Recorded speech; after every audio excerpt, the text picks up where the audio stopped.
અમરેલીના લાઠી તાલુકાના જરખિયા ગામે માત્ર પડીકું તોડી અને બેટા કહેવા જેવી બાબતે જે દલિત સમાજના નિલેશ રાઠોડ નામના યુવકની જે હત્યા કરવામાં આવી, આ હત્યાના પડઘા પૂરા ગુજરાતના દલિત સમાજની અંદર પડ્યા હતા. ત્યારબાદ જિગ્નેશ મેવાણી પણ પહોંચે છે, અમરેલીના સાંસદ ભરત સુતરિયા પણ પહોંચે છે. પણ આટલા દિવસ પછી હજી પણ આ ઘટનાની અંદર કંઈક રહસ્યો છુપાયેલા છે. એટલા માટે હવે અમરેલીના રેન્જ આઈજી ગૌતમ પરમાર સહિતનો સ્ટાફ હવે પરિવારની સાથે સાથે આ ઘટનાની મુલાકાતે પણ પહોંચે છે. નમસ્કાર, આપ જોઈ રહ્યા છો ન્યૂઝ રૂમ. આપની સાથે છું કૃણાલ આહિર.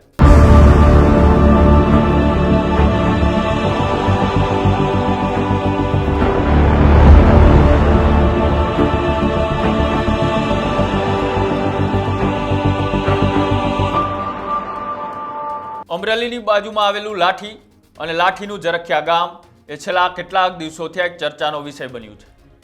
વાત કંઈક એમ છે કે દલિત સમાજના યુવકો એક પાનની દુકાને નાસ્તો કરવા માટે જાય છે અને નાસ્તો કરવા માટે ગયેલા યુવકો એ દુકાનમાંથી પડીકું લેવા માટે ત્યાં બેઠેલા એ દુકાનદારના છોકરાને કહે છે કે બેટા હું આ પડીકું તોડી લઉં, તારાથી નહીં અંબાય. માત્ર આટલી વાતની અંદર પછી બોલાચાલી થાય છે. બોલાચાલી થયા બાદ આ ઘટના એક મોતને અંજામ આપવા સુધી પહોંચે છે. આ ઘટનાની જ્યારે વાત થતાં જિગ્નેશ મેવાણી સહિતના દલિત આગેવાનો એ પરિવારની વહારે પહોંચે છે અને યુવકને જ્યાં ભાવનગર હોસ્પિટલની અંદર દાખલ કરવામાં આવ્યો હોય છે ને ત્યાં તે અંતિમ શ્વાસ લે છે. ત્યારબાદ પરિવાર સહિત દલિત સમાજની માંગ હતી કે અવારનવાર દલિત સમાજના યુવકો ઉપર આવી ઘટનાઓ બને છે, તેમ છતાંય કોઈ ન્યાય નથી મળતો અને અહીંયા સુરક્ષિત પણ નથી, તેવા અનેક આક્ષેપો પોલીસ વિભાગ ઉપર પણ થયા હતા. ત્યારબાદ જિગ્નેશ મેવાણી એક ચીમકી પણ આપે છે કે જ્યાં સુધી જે હત્યારાઓ છે, આરોપી છે, તેમને નહીં પકડવામાં આવે અને આ પરિવારને જ્યાં સુધી ન્યાય નહીં મળે ત્યાં સુધી આમની ડેડ બોડી સ્વીકારવામાં નહીં આવે. 4 દિવસ જેટલો સમય થઈ જાય છે અને આ ઘટના ખૂબ મોટી બનતી જાય છે, એના પડઘા ખૂબ મોટા પડતા જાય છે. પછી આવે છે ભારતીય જનતા પાર્ટીના સાંસદ એવા અમરેલીના ભરત સુતરિયા. ભરત સુતરિયા પરિવારની મુલાકાત લે છે અને પરિવારને એક આશ્વાસન આપે છે કે આ નિલેશ રાઠોડના હત્યારાઓને તાત્કાલિક પકડવા માટે અમે તમારી સાથે છીએ અને એમની જે બંને દીકરીઓ છે તેમનો તમામ ખર્ચ ભણવાનો એ હું પોતે ઉઠાવું છું. માત્ર પરિવારની જે દીકરીઓ છે નિલેશ રાઠોડની, એમના ભણતરના ખર્ચ ઉઠાવવાથી એમના પરિવારને શું ન્યાય મળી શકે?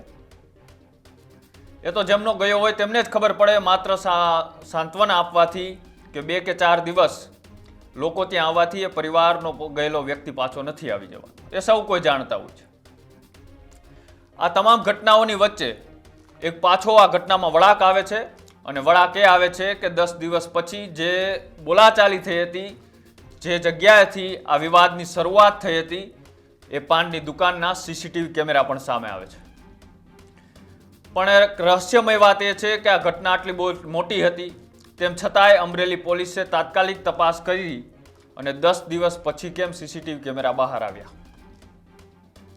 આમાં 15 જેટલા લોકોના નામ હતા, પણ 11 જેટલા લોકો અત્યારે પોલીસની પકડમાં છે. પણ પરિવાર હજુ એક માંગ લઈને બેઠો છે કે જેટલા પણ આરોપી છે એને કડકમાં કડક સજા કરવામાં આવે. તેને લઈને હજી પણ તેમના ઘરે દલિત સમાજના હજારો લોકો એકઠા થાય છે. હજી એમની શું માંગ છે? હજી આ ઘટનાની અંદર શું એવા રહસ્યો છુપાયેલા છે કે જેને લઈ હવે અચાનક અમરેલીના રેન્જ આઈજી એવા ગૌતમ પરમાર અને સાથે સાથે અમરેલીના SP Sanjay Kharat, DYSP, LCB, SOG સહિતનો સ્ટાફ એ અચાનક આ પરિવારના ઘરે પહોંચે છે. આ પરિવારના ઘરે પહોંચી અને આ સમગ્ર ઘટનાનો તાહીજો લે છે અને ત્યારબાદ એ લાઠીના જરખિયા ખાતે જે યુવકનું મૃત્યુ થયું હતું, હત્યા થઈ હતી, એ જગ્યાની પણ સમીક્ષા કરે છે. અચાનક રેન્જ આઈજીનું આવું, અચાનક અમરેલીના એસપી સંજય ખરાતનું, સાથે સાથે એલસીબી, એસઓજીનું ત્યાં પહોંચવું, આ ઘટનાની અંદર કંઈક તો એવા રહસ્યો છુપાયેલા છે. તેને લઈ હવે રેન્જ આઈજી સહિતના અધિકારીઓ એ ઘટના સ્થળે પણ પહોંચ્યા અને આ પરિવારની મુલાકાતે પણ પહોંચ્યા. મુલાકાત કરતી વખતે જે દ્રશ્યો સામે આવ્યા એ પણ તમે એકવાર જુઓ.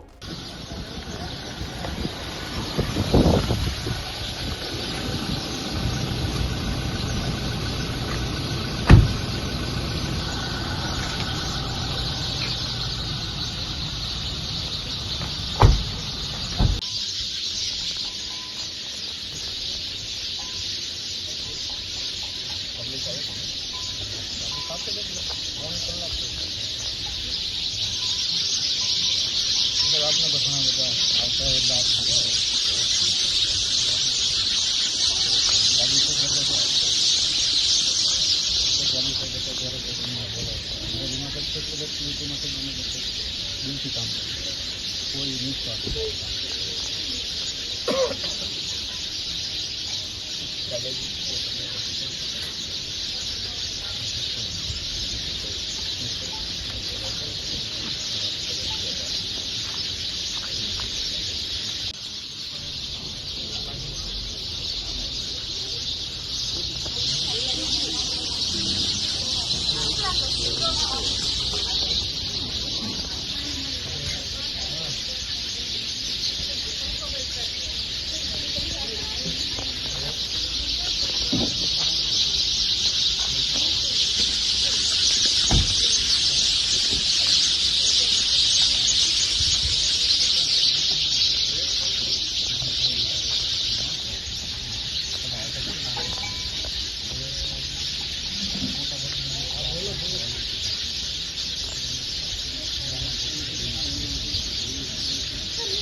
રેન્જ આઈજી ગૌતમ પરમાર સહિતના અધિકારીઓ ત્યાં પરિવારની ઘરે પહોંચ્યા, સાંત્વના આપી અને પરિવાર સાથે શું વાતચીત કરી એ તો હવે આગામી દિવસોમાં ખબર પડે.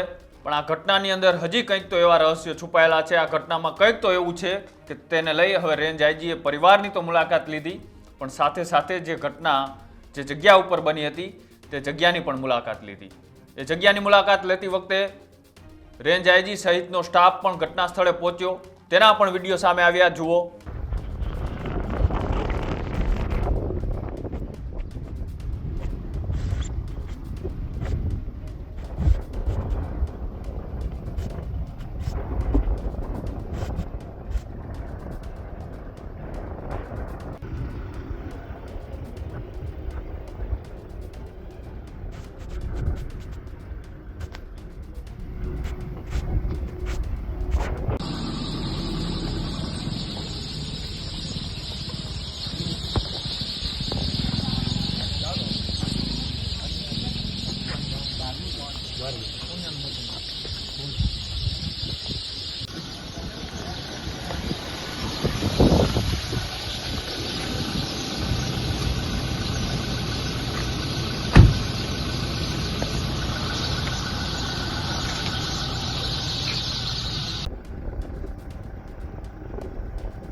હજી પણ પરિવાર સહિત સમાજના લોકો ન્યાય માટે અડગ છે અને તેને લઈ હવે રેન્જ આઈજી ગૌતમ પરમાર સહિતનો સ્ટાફ જ્યારે ઘટના સ્થળ અને પરિવારની મુલાકાત લીધી એટલે ચોક્કસથી માની શકાય કે આ ઘટનાની અંદર કાંઈક તો એવું છે. તેને લઈ હવે પોલીસ ઉપર પણ સવાલો ઊભા થઈ રહ્યા હતા કે આટલા દિવસની ઘટના બની ગયા છતાં હજી કેમ એ આરોપીઓ પોલીસ પકડથી દૂર છે, 10 દિવસ બાદ કેમ સીસીટીવી કેમેરા સામે આવ્યા, આવા અનેક સવાલો છે. પણ માંગ પરિવારની એક જ છે કે અમારા નિલેશ રાઠોડ નામના વ્યક્તિની જે હત્યા કરવામાં આવી તેમના હત્યારાઓને પકડી અને તાત્કાલિક પરિવારને ન્યાય મળે. પણ અત્યારે અચાનક ડીવાયએસપી, એસઓજી અને રેન્જ આઈજી ગૌતમ પરમારનું પહોંચવું એ શું હોઈ શકે? જો તમે જાણતા હોય તો અમારી કોમેન્ટ બોક્સની અંદર જણાવજો.